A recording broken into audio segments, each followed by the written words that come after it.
В днешното киноложко време за губене специализираната клубна изложба, организирана от Национален Ваймаранер клуб България, събра рекорден брой участници в оспорвано сравнение за клубните отличия. Защо кучето от графство Ваймар често е наричано Сребърният призрак? Всичко за произхода и предназначението на ваймаранерите. Да отглеждаш ваймаранер? Съвети за здравето, възпитанието и развъдната дейност.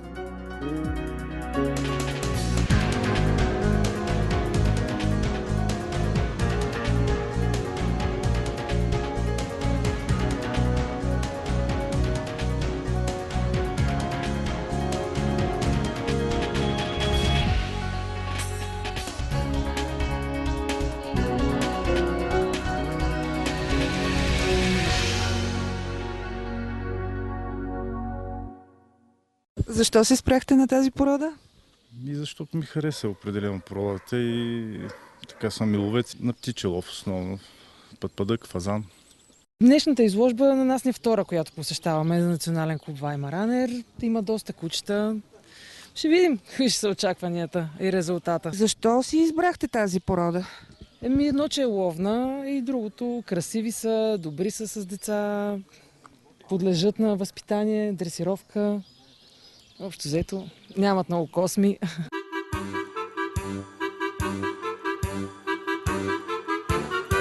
Е 11-месечно куче и се казва Жара. Целта на това куче е да го развием в ловна насока. Ние сме дошли да представим сестрата на Жара, Жая, и сме с очаквания да стигнем до призовите места. Надявам се да се държи прилично пред журито и с същото обучение като другите кучета за лов. Доколкото разбирам, повечето участници в днешната изложба ползват кучетата с изконното им предназначение. Да, ами и аз така смятам, че за да също да дадат добро поколение, трябва да им се развие и генетичните заложби, които са абсолютно насочени към лова.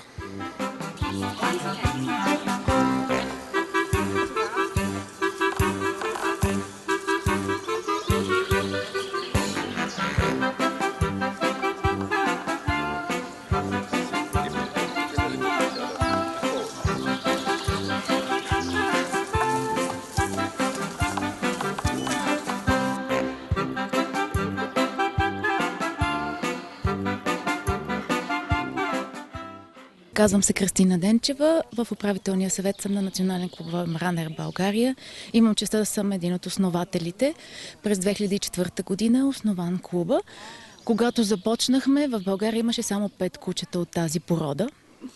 Като всъщност председателя на клуба, който е господин Петър Петров, е този, който 1995 година е внесъл първото куче за България.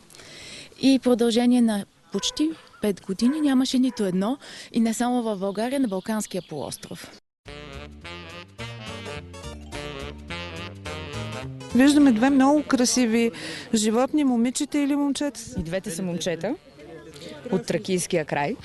Така, откъде сте? Стара Загора. Това е Кай, а това е Криско. Те не живеят заедно или как? Не живеят. Не. Различни собственици? На различни собственици. Аз съм собственик на Кай. Той е само на 7 месеца. В клас пъпи се състезава и за разлика от всички участници, ние не сме ловно куче. Моята цел, още като видях породата, прочетох повече за нея и се оказа, че в България са много малко. И това е целта основно, да участваме по състезания, да правим култура за изложби и да популяризираме все повече породата и повече хора да се насочват към тази порода, защото тя е доста стара и така доста добре развита в Европа. Ние тук сме малко по-консервативни. Това, което разбрахте, като съм пътувала доста в Европа, там хората са по-отворени към кучетата. Има места, на които хората спокойно могат да седнат с кучетата си, да ги разходят, да ги пуснат на свобода, да бягат, без никой да се притеснява от това. Докато в България е малко по-консервативно населението все още. Страхуват се хората, смятат, че едно куче винаги хапе, нечистоплътно, необезпаразитено. И това е идеята все повече да се популяризират тези събития, за да се покаже, че кучетата всъщност придобиват едно много добро възпитание и че се полагат грижи за тях, а не да говорим само за бездомните кучета, как ги изоставяме в приютите. Всъщност, че има хора, които наистина полагат грижи тази порода да се развива и не само тази порода като цяло. С клуба е осъществяване на една мечта в тази екзотична порода да се появи в България, да има качествени кучета от цял свят, кръвни линии от цял свят и да можем да правим едни хубави специализирани изложби, като тази тук на Витоша.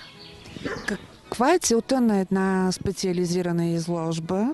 Основната цел е да се видят кучетата, как се развиват, да се оцени техния екстериор, както казахте, но най-вече тяхното поведение. Особено важно е поведението в ринга. Има си специфични особености, как трябва да се държат пред съдията, как трябва да се държат с другите кучета в ринга. Въобще това е един много интересен свят, който изисква усилия от страна на собствениците, за да се съобразяват с правилата, които са необходими, за да се получи една хубава изложба, но винаги е изключително интересно и винаги всички научаваме по нещо ново от всяка изложба. Почнах да ги забелязвам в София, много ми харесаха, влюбих се направо и По чисто естетически съображения или... след това много четох, разбрах темперамента какъв им е и продължавам да съм влюбена, не съм престанала. В тази изложба, която е национална, клубна изложба с ранг ЦАЦ, имат право да участват кучета с родословия, които са членове на националния клуб Ваймаранер България, плюс чужди представители, които са членове на наши партньорски организации, които пък от своя страна членуват в FCI, Международната киноложка организация с централа в Белгия, на които ние сме членове. Кучетата са разделени по възраст. Започваме от бебета, след това имаме подрастващи, открит клас, клас ветерани, шампионски клас. Млади, да. И накрая от всеки от класовете най-добрия се избира за победител. И големия победител е най-добрият представител на породата, който се избира от победителите в различните класове. Да, точно така. Има отделен победител, който е бебе и вече другите от открит клас, от шампионски клас, те са в отделна класация. Как се приучава толкова младо животно на ринг поведение? Хората, които занимават с шоу кучета, ги почват още на 30 дена. Прави се специален станок, в който всяко кръче си има място и с примамка някаква чиника, в която има вкусотия. Кучето, опитвайки се да ближи вкусотията, се вцепява и постепенно му се дава някаква команда и така се приучава. А как може да се избегне примерно тази грешка? Много хора обичат командата седни, а тя е най-лесно усвояемата от кучетата. Как може да се избегне тази грешка, защото за екстериорните животни е важно да не сядат в ринга? Ами добре обученото куче знае кога да сяда и знае кога не трябва да сяда. В принцип ловните кучета аз ги обучавам винаги да сядат и препоръчвам на всички да го правят, защото когато кучето е седнало, то е подчинено и ако рече да атакува или да избяга, има време човек да реагира. А когато е право, в един момент го виждаш, че то фърчи на някъде. И преди доста години занимавах се с ловни кучета, но в един момент реших да се занимавам само с една порода и си избрах Ваймаранера като кучета с много силна ловна страст. И така, става вече 14-15 години. Колко поколения от породата има така произведени от вас, развъдени във вашия развъдник? И в момента по алфавита са Дои Кучило. Това е седма. 8-9 кучило. Най-важните правила в развъждането на тази порода? Най-важните правила са да няма никакви компромиси по отношение на психика, на физически качества и здраве и екстериор. Какви критерии трябва да отговаря психиката на Ваймаранера? Ваймаранера е куче, което е създадено преди от 150-80 години. Има най-различни истории, но прието е, че е създадено в дворовете на Ваймарското графство и затова породата се нарича така. И е създадено като куче, което да работи на едър дивеч и охрана на ловните ревири на съответните графове. По-късно започват да му вменяват и нови функции, в смисъл да работи на дребен дивеч. Като се установява, че кучето работи с стойка и всъщност това е първото немско куче, което работи с стойка. Ваймаранерите са едни от най-редките породи кучета и едни от най-особените. Породата е сравнително млада, доколкото това е от всичко относително, разбира се, но тя е формирана в началото на 20 век. Разбира се, както личи от името, това е немска порода, която е претърпяла доста голямо развитие, доста големи приключения в развитието си заради Първата и Втората световна война. И всъщност, благодарение на това, че по време на Втората световна война съюзническите войски са спасявали кученца, затова е оцеляла породата, защото имало реална опасност да изчезне с унищожаването на големи територии от Германия. Интересното при ваймаранерите, освен странния им цвят, заради който ги наричат сребърните призраци, е, че те са универсални кучета, които стават за всички видове лов, но освен това са и прекрасни кучета за охрана. Което винаги е нож с две остриета, тъй като те много обичат да пазят и още от малки трябва да свикнат от една страна да си пазят семейство, но от друга страна това не значи, че всеки непознат е враг или всяко непознато куче. Така че те не са особено подходящи за първо куче, ако взимате за първи път куче да гледате, тъй като е хубаво собственика вече да има някакъв опит при отглеждането на кучетата, за да може да му осигури подходящото възпитание и социализация. Според историческите данни, великият херцог Карл Август фон Заксен-Ваймар в качеството си на страстен ловец и любител на кучета има първостепенна заслуга за утвърждаване на породата ваймарски птичар, отличният следотърсач. Известни са живописни платна, на които херцогът е изобразен заедно с множество ловни кучета. Сред тях се забелязват светли, почти сиви, предшественици на днешните ваймаранери, чиято изконна родина е районът около град Ваймар, градът на Гьоте и Шилер. Породата бележи голям напредък след Първата световна война, като съществена за това е заслугата на Австрия. Австрийският клуб на ваймаранерите бил под председателството на принц фон Ратибор, който отглеждал кучета единствено от тази порода. Заслуга на австрийците е и че започват събирането на подробни писмени сведения за породата от 1897 година до днес. Най-изразената породна характеристика на ваймаранерите безспорно е цветът. Чистопородният ваймаранер е сив. Оценката за оттенъка е субективна и се влияе съществено от осветлението. Право да има такива кучета са имали само благородниците. Простолюдието не е имало право да има такова куче. Тогава немците създават курцхара, дратхара, като ползват имбридинги между различни породи и ги правят универсални кучета, които да могат да покриват целия спектър на лов, който е разрешен за простолюдието съответно. И така. И ваймаранера не се налага като масова порода, защото определени хора са имали възможност да поддържат такава порода и да я имат. И след Втората световна война американци, австралийци виждат красотата на кучетата и ги пръсват по целия свят и така. И оттам започва вече развитието на различни линии, различен екстериор, различна функция. И така, председателя на немския ваймаранер клуб в момента е на 101 години. Председателя. Клуба е на 90 години и той председател беше до преди 5 години, 50 години беше председател на клуба. Доктор Георгал се казва. И по негово време, като той беше председател, в Австрия куче можеше да има или човек, който има фон в презимето си, или човек, който е с висше образование и е допринесъл нещо значимо за обществото. Тая традиция си я спазваха. След това малко отпуснаха юздите и в момента всякакви хора могат да имат такива кучета в Австрия. Но отношението към тях е такова. Идеята на нашия клуб е същата. Искаме кучетата да попадат в ръце на собственици, на хора, които са интелигентни, които живеят с животните, споделят радости и незгоди, живеят с тях в къщи, Не е като дворни кучета навънка и с една филия хляб и нали, никакъв контакт. А и на кучета им е заложено това нещо, да могат, те постоянно търсят контакт с собственика си. Значи Ваймаранер, когато живее при един човек и го признае за свой шеф, той му е шеф до гроб.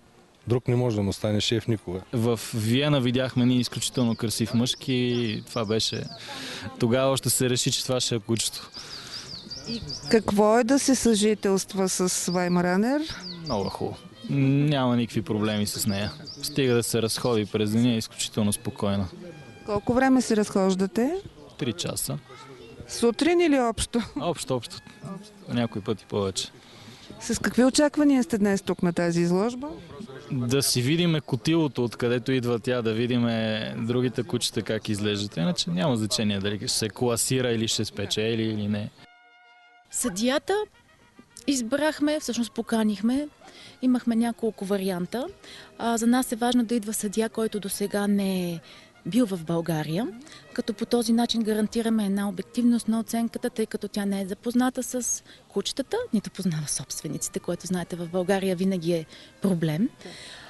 И първоначалният ни избор беше една дама от Норвегия, която е много интересна съдийка, но за съжаление така се получи, че скандинавската организация не й даде разрешение поради все още недостатъчен брой изложби извън страната, на които тя е работила, и за това ни предложиха госпожа Таня Брой.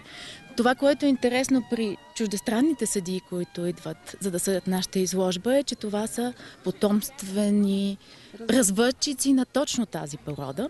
Специално госпожа Таня Брой е трето поколение развъдчик, но на дългокосместите ваймаранери.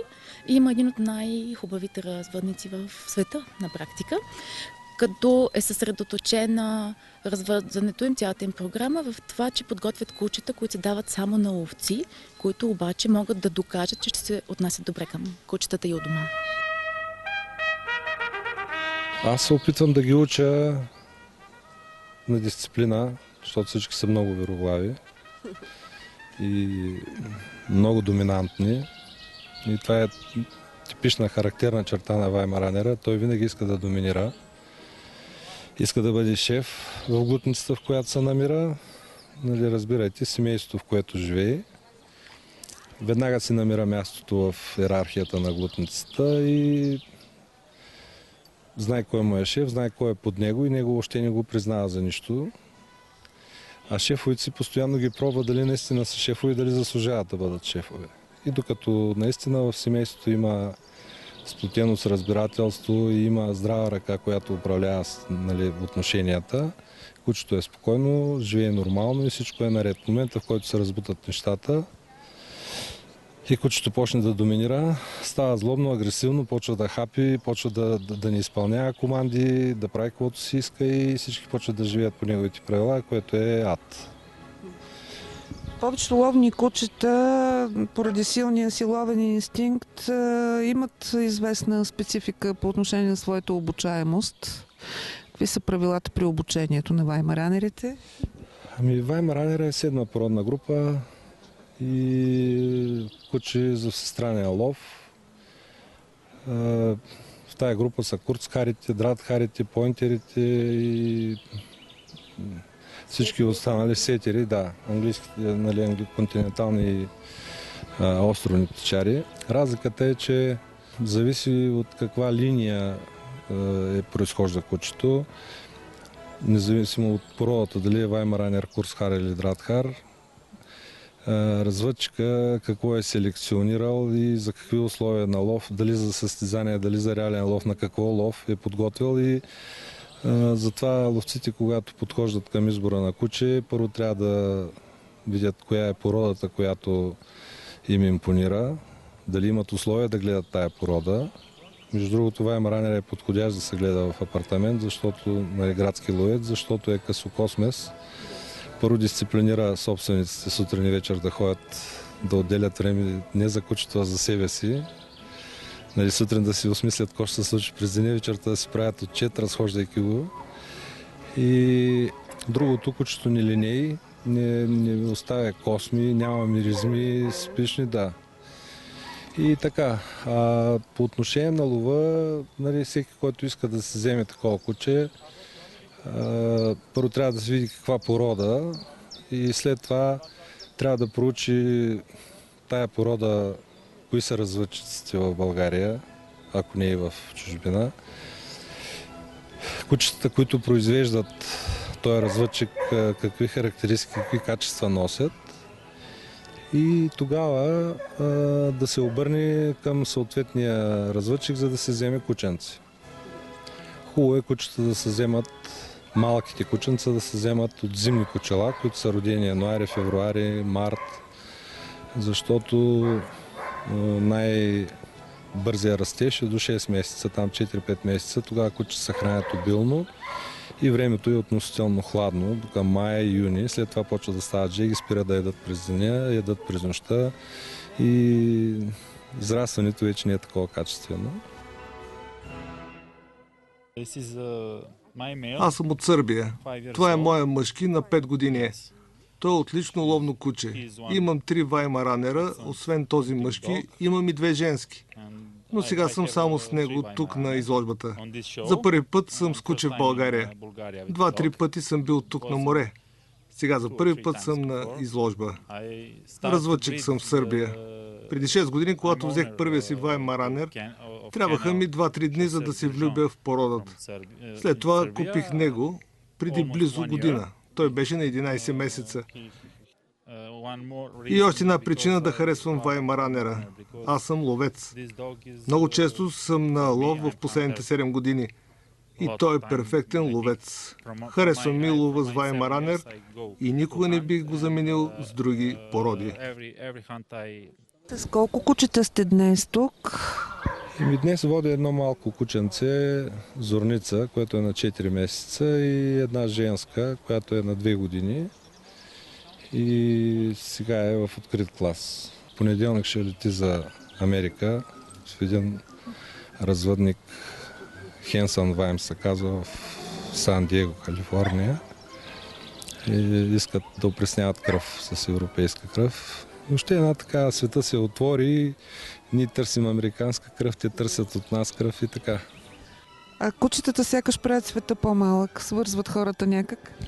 Ами от една страна е така, от друга страна пък е лошо, защото всички породи са се родили благодарението и че света е бил затворен. А сега света е голям и аз ходя да заплождам в Чехия, в Германия, сядам в колата и отивам за 12 часа до там, заплождам, вземам кръв, което от една страна е хубаво, от друга страна не могат да се оформят своеобразни линии и развъдчиците да произвеждат не само линейно развъждане, но и да произвеждат нещо, което да носи специфични характеристики за даден развъдчик, за дадения район. И в момента световните развъдчици, говоря за шоу клас, пък и ловните може би, се рубува на бранда, рубува се не на това, което дава линията и което развъдчика си е поставил като селекционна задача и изпълнява в поколенията, а това, че кучета са водени на изложби, съответно рекламирани, станали са шампиони и така. Което не винаги един шампион, екстериорен, може да бъде и по-грозен, отколкото едно куче, което не е водено никога, но трябва да го види човек, който умее не само да вижда, не само да гледа, ами да вижда.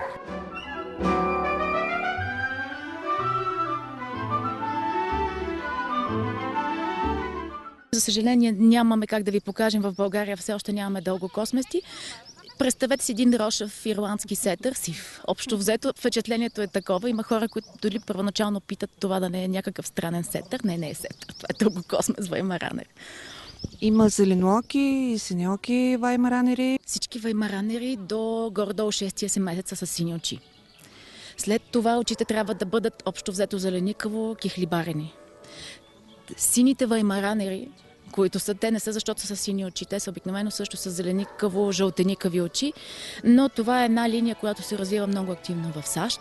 Счита се, че след Втората световна война, за което споменах и преди малко, там е имало кръстосване с добермани, от което всъщност се е появил този по-тънък оттенък, който наистина си не е на ярка светлина. но по принцип в развъждането на чистокръвните ваймаранери, на тези, които трябва да останат сребърни, се избягват тези кучета. Какво ви дава съжителството с породата? Ваймаранерите са много интересни характери и колкото много кучета да познаваме вече, един с един характер няма подобен. В известен смисъл те взимат някои черти от собствениците, но според мен в повечето случаи собственика започва да заприличва на ваймаранер, което е много забавна гледка. Едно много интересно нещо, което аз специално съм наблюдавала и за мен беше голямо щастие. Ваймаранерите по време на лов, когато са със собственик, който е положил усилия да ги обучи, да бъдат социализирани. Тогава, когато те са заедно на лов със собственика си, просто се получава едно същество. Не е ловец и куче, а едно цяло същество, което ловува и е изключително интересно.